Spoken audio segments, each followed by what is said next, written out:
this daily proceeding. But guess what? They want to argue over it. Can you, They want to go out and capture find some our sheep, banner back here? something that doesn't work. Okay, great, excellent. On top of that, they want to insult us by saying, either take this or you don't go to work. Who can not go to work? We got to feed our family. We got to take care of our fellow brothers and sisters. The main thing, we got to stay safe. So please, enjoy your May Day, but stay safe, protect one another, and don't let the employer get the upper hand. Because guess what? Without you, he don't have no promise. He don't have nothing to do. He can't make no money. You're the one that makes the money for him, so he should be giving you everything you ask for. Yeah. I'm going to turn this over to my brother Trent Willis from Local 34. Go see it. And my name is Keith Shaglin. I am the president of Local 34 and San Francisco Ships Marine Clerk. Now I'm going to hand the mic over to my brother Trent Willis from Local 10 of the Longshore Division. All right, thank you very much, brothers and sisters. I'd like to start out by welcoming, first of all, my brothers and sisters from the International Longshore and Warehouse Union Local 10, 34, 91, and 75, and also our sister union, our IBU. I'd like to welcome each and every organization. We want to welcome the teachers. We want to welcome the students, the students from UC Davis, UC Santa Cruz. We want to welcome them. We want to welcome the public. And I just want to start out by saying what our purpose out here is. Starting in 2005, the ILWU Local 10 led the campaign to reclaim May Day. For those of you who don't know what May Day is, in 1886, May Day was the day that we started to fight for the 8-hour workday. And people died for us to have the right for an 8-hour workday, the right to have breaks, the right to have lunches, the right to be treated like human beings in the workplace. That fight continues today. And this is just another example of how people can stand together and to force these big bosses and corporate greedy people to treat us with respect. And I'm proud of the International Longshore and Warehouse Union for sparking this campaign. And I'd like to welcome each and every one of you that's joining us today to once again send that message to these employers that we will be setting the standards for labor in this country.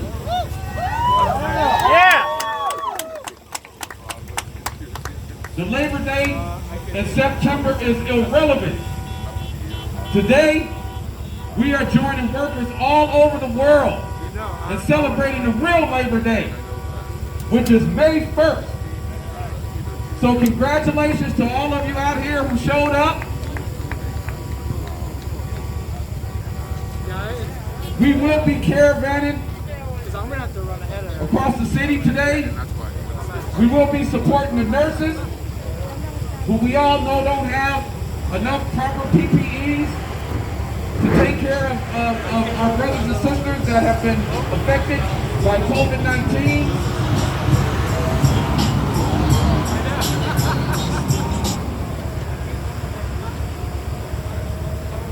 We want to continue the ILWU Local 10 as we offload and load the essential cargo needed to stock our shelves, the very badly needed medical supplies. Here, we want to let these employers know, and particularly this employer right here, Stevedore Services of America, who since the beginning of the COVID-19 pandemic has been giving us a hard time about providing the proper PPEs for longshore workers to perform these essential jobs here. This is a message to you.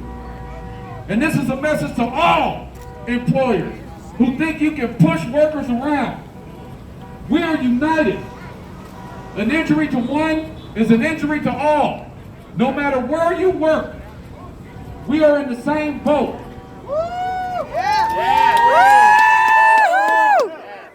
Power to the people. Power to the people.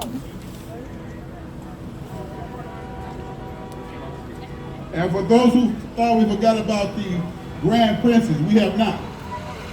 You have 43 crew members still on top of the Grand Princess that's been on that ship for going on 2.5 months now. Working almost for free. Servitude, if you want to call it that. We asked Carnival Cruise Line to get those members off that ship. It's not a prison, and they're not slaves. They're human beings just like you and me, and they deserve to go back to their country to be with their families. Carnival Cruise Line is not taking the responsibility. The Grand Princess is due to come back up here in the Bay Area for another docking. Their ship should have already been back in Florida and had a sterilized cleaning. But they want to continue to play with people's lives. This is an example of what we're talking about. That's why on May Day, we take back our day. We take back this day because it belongs to us, belongs to you, and belongs to the workers. Thank you very much.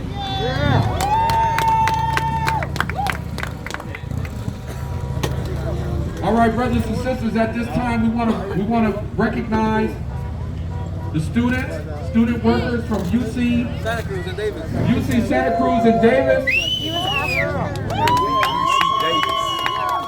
We want to commend them for standing up for themselves, but once again, we got for-profit businesses that want to oppress workers.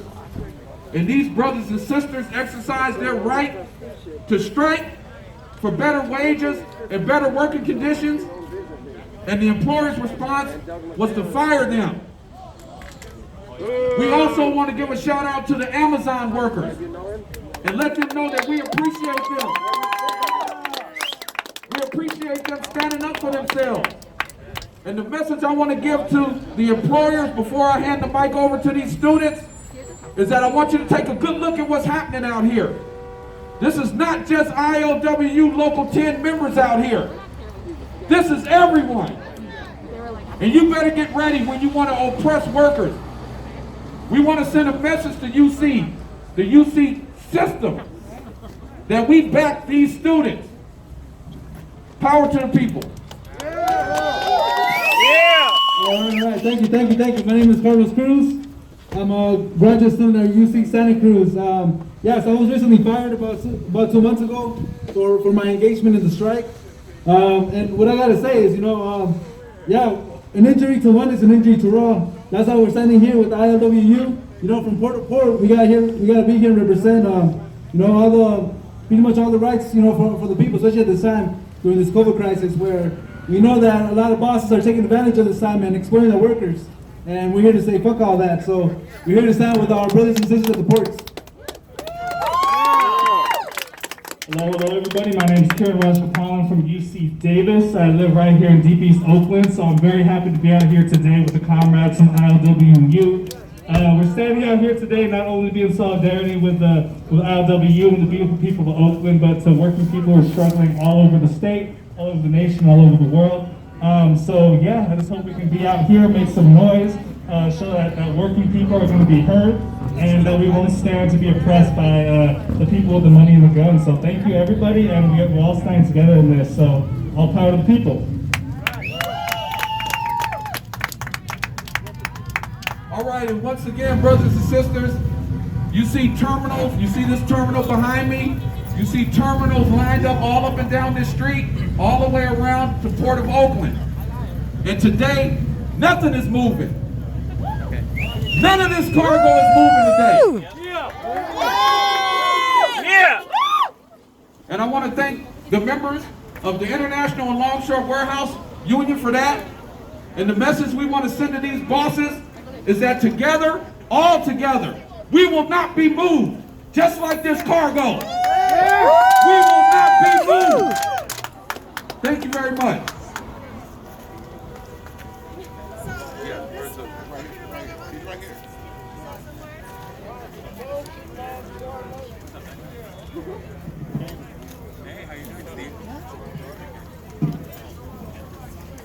Let's start with a little chant over here real quick. When workers' rights are under attack, what do we do? Stand up, fight back. When workers' rights are under attack, what do we do? Stand up, fight back. What do we do? Stand up, fight back. What do we do? Stand up, fight back. Good morning, comrades, and happy International Workers' Day. Let's make some noise. My name is Janabi. I'm with Powys East Bay, a grassroots organization dedicated to the fighting for rights and welfare of Filipino workers and immigrants in the United States. We stand in solidarity with those on various front lines and uplift the workers' call for safe working conditions and fair wages and bring attention to our shared struggles across systems.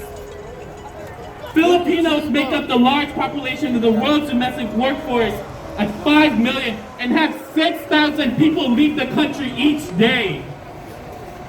The Filipino labor continues to be the signature of Philippine export by the labor export policy.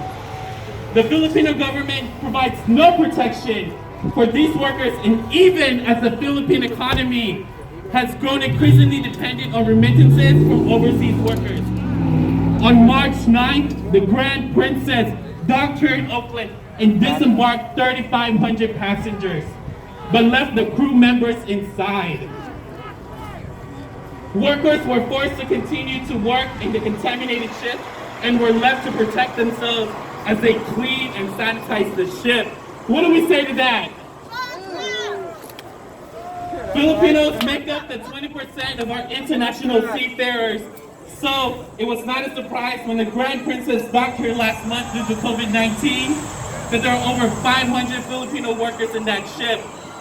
There are still 100,000 of crew members waiting at sea to be repatriated during the COVID-19. The organizing efforts of different organizations that you see here today and seafarers was able to repatriate those 500 Filipino crew members. But the mishandling of the process resulted in one death of a Filipino crew member in San Francisco and positive cases of COVID-19 here in the Bay Area and back in the Philippines. The repatriated Filipino workers pleaded with an open letter to the agencies for mass testings and proper protective equipment, but did not get any response. The flags that you see on the ships are nothing but flags of convenience. It is a way for companies to evade taxes, to make profit, and to lower the standards of protection for the workers. And back in the Philippines, workers feel the brunt of Duterte's anti-people policies and military response to COVID-19.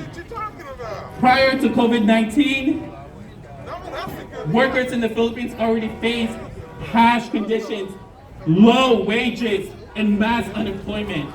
Now, while many remain hungry and unable to work during the enhanced community quarantine, Duterte's government has given a shoot to kill order and enforced undeclared martial law. This is unjust, and there will be unrest and resistance by the people. So we demand that our workers to not be treated like second-hand citizens during this pandemic, as we call for the prioritization of people over profit. We demand that our tax dollars do not go to the U.S. wars and aid the Philippine police and military, but instead it should go to safe and stable housing, jobs, education, and healthcare. Let us transform this outrage and turn it into collective action. Let's build a people's movement that takes care of each other and stands up and fights back when our workers are under attack. The people united will never be defeated. The people united will never be defeated. Thank you guys.